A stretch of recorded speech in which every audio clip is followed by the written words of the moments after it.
शौहर और बीवी खाने के लिए गए तो एक लड़की ने कहा, हेलो बीवी, ये कौन थी?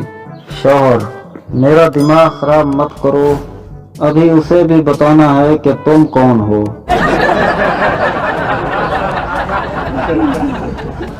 बदसूरत बीवी अपने शौहर से, खिड़की के पर्दे लगवा दो, नया पड़ोसी मुझे देखता है। शौहर, एक बार देख लेने दो, फिर वो खुद पर्दे लगवा लेगा।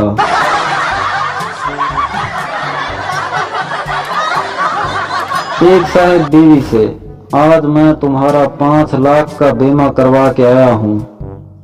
बीवी हैरान होकर, 5 लाख? शौहर, जी हाँ, अब तुम जब चाहो मुझे 5 लाख का मालिक बना सकती हो।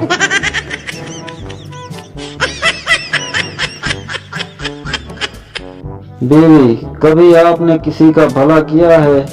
शौहर, क्यों नहीं, तुमसे शादी जो की है।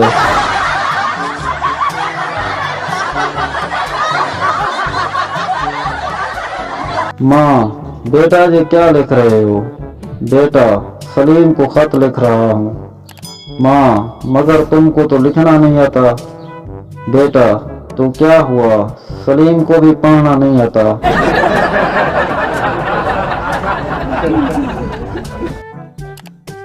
मरीज, क्या मेरा ऑपरेशन कामयाब रहेगा? डॉक्टर, यही देखने के लिए तो मैं ऑपरेशन कर रहा हूँ।